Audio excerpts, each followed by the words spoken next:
Warg Schwarz, Ulfer, Wolf SS, Schwarzweiler, Ruben Marrero Pernas, or as most of the internet knows him by, Woof. Of all the Zoosadists outed by pseudonym in September 2018, he is widely considered to be the worst. His acts of brutal torture against animals were so severe and heinous, they shook even the most hardened corners of the internet. Been looking through the Zoosadist Leak stuff. I've seen a lot of zoo shit, but there's a new kind of evil here. Woof makes Neandernitz, the Doctor Dude, and Sheppy Wolf, not to mention the others, look like rank fucking amateurs. Nothing I have ever seen before approaches him. The orifices of these animals are completely blown out. They are destroyed, mangled, mutilated from the sex abuse that this guy put them through. They made a wooden stake, and they covered it in honey to get fire ants on it. And then once it was covered in ants, they inserted it into a dog. Woof received a great deal of attention throughout the end of 2018 as people fought to identify him and alert his local authorities. But after a few updates this January, his case has largely gone radio silent. His story is difficult for onlookers to understand, as there are no articles, forum threads, or videos fully covering it. What information is out there is fragmented and filled with misinformation, dead ends, and red herrings. So, who was Woof? How was his real identity uncovered? And where is he today? Woof had been part of Zoosadism communities for years. He was the admin of the Animals Dark Paradise Telegram chat group, and was good friends with Il-1 Sheppy Paws, a prolific user and content creator for ADP.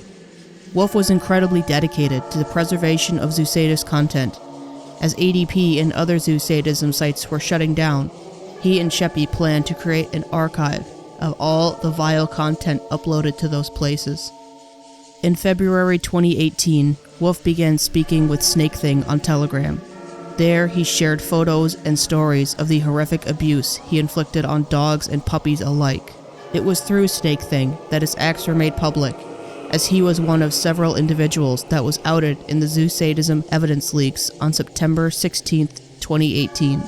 He would prove one of the hardest to identify. Unlike Tane or Glowfox, he did not use an alias that could easily be tied back to him, and unlike Kiro, he did not give away anything about his location. The most people could tell was he spoke Spanish as a first language, he worked with electrical equipment, and he previously used the alias Warg. With few leads in Woof's writings, people began scouring his photos for any possible information. They tried analyzing plants, but quickly found that to be a dead end. Then they latched onto photos Woof shared of an ice cream parlor near his workplace. The placemats appeared unique, and one of the flavors they served, apple, was very uncommon. The parlor must have been a small mom-and-pop style store, and if they could figure out where the parlor was, they would narrow down their search. Multiple ice cream parlors and bakeries across the United States were contacted over Facebook. At least one shop was accused of being the same place Woof frequented, only for the poster to discover they were completely wrong. It wasn't until September 26th that the actual parlor was found. The shop was Himalaya Havana, an ice cream parlor located in Havana, Cuba. With its location narrowed down, people began combing through bestiality websites in search for Cuban users with identical interests to Woof. One was found on Beast Forum, a Cuban man going by the name Wolf SS. Wolf SS had posted numerous videos of himself sexually abusing his dogs, namely Rottweilers, and on his profile was the email address wolfschwarz39, which led to a Google Plus account for one Wolf Schwarz, a name nearly identical to the Warg Schwarz pseudonym Woof used to comment on Il-1 Sheppy Paw's memorial page.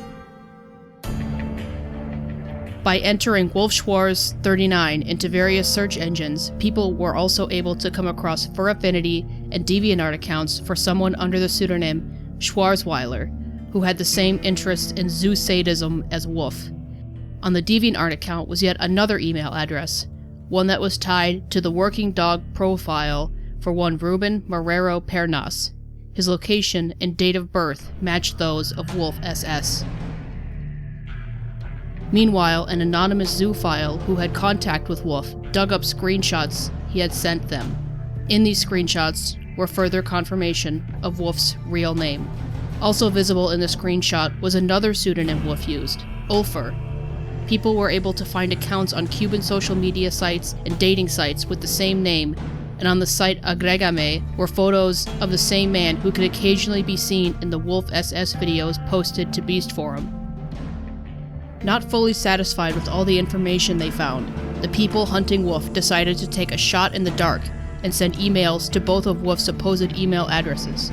Miraculously, they got a response, and the writer did not deny being Ruben Pernas, or any of the other allegations laid against him. The person was convinced to join a Telegram chat to discuss what had been found about Woof. A user joined the chat and dropped a RTF file containing a 4,100-word statement from Woof. In it, he begged not to have his name outed, placed the blame for his actions on anyone other than himself, sobbed over his broken soul, and brought up multiple stories of times he was kind to dogs. Not once in his entire statement did he ever address exactly what he did. It was clear he had no remorse for what he'd done, and was instead trying to paint himself as a sympathetic victim. With the owner of the email confirmed to be Woof, it was concluded that Woof, Ulfer, Schwarzweiler, and Wolf SS were all pseudonyms for the same person, Ruben Marrero Pernas. The investigators compiled his information into a PDF file and posted it to 8chan. With his name, address, and evidence of his crimes on hand, it looked like this would be an easy case, and Woof would be behind bars in no time. There was just one problem. Cuba has no laws against animal abuse. Not just bestiality, but any and all forms of animal abuse. No matter how much information was turned over to Cuban authorities, there would be nothing they could do. It looked as if nothing could be done to stop him, and he would be free to continue torturing and killing dogs. I'll keep this brief. Woof was outed by practically every animal welfare group in Cuba today.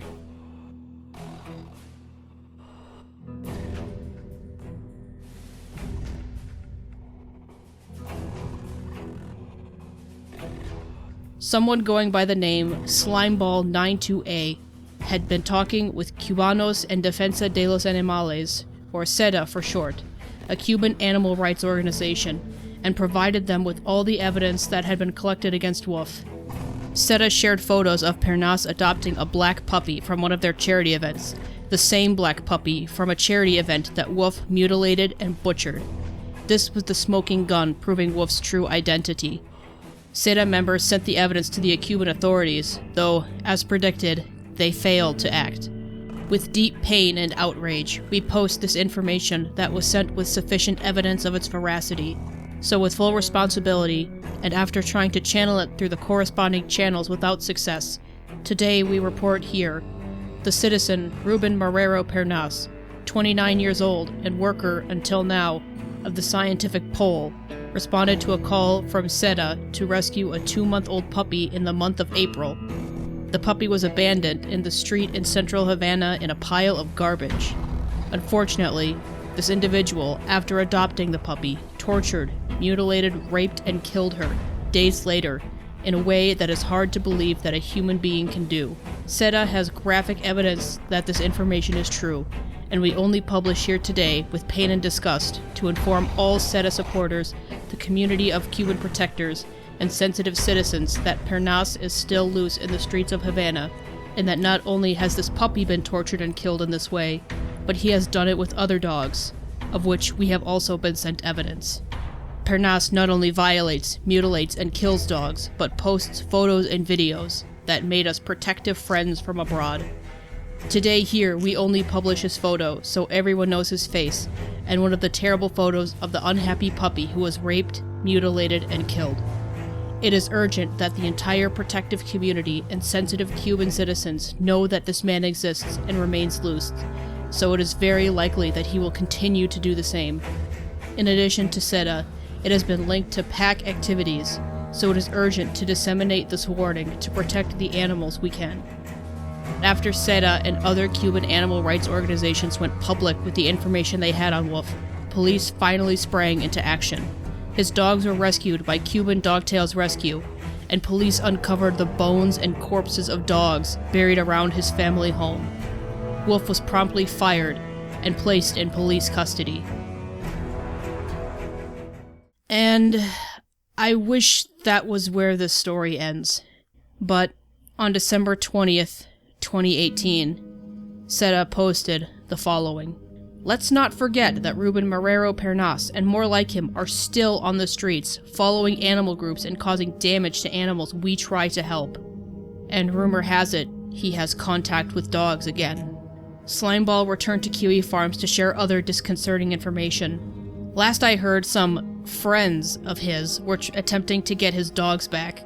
I guess they haven't seen the videos showing his face and molesting them. I know for a fact that SEDA will fight tooth and nail to make sure this doesn't happen.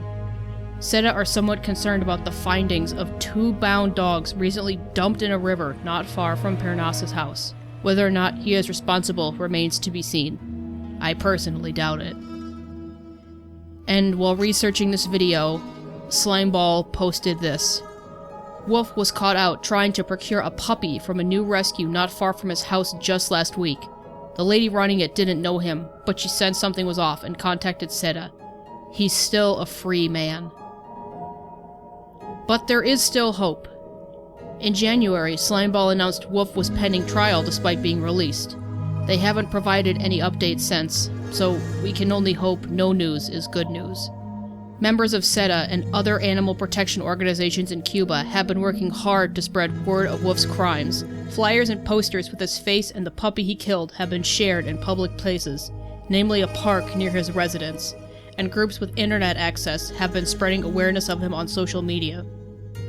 And on April 7th, hundreds of Cubans marched for animal rights in the first independently organized, non-government associated protest approved by the Cuban government in the country's history.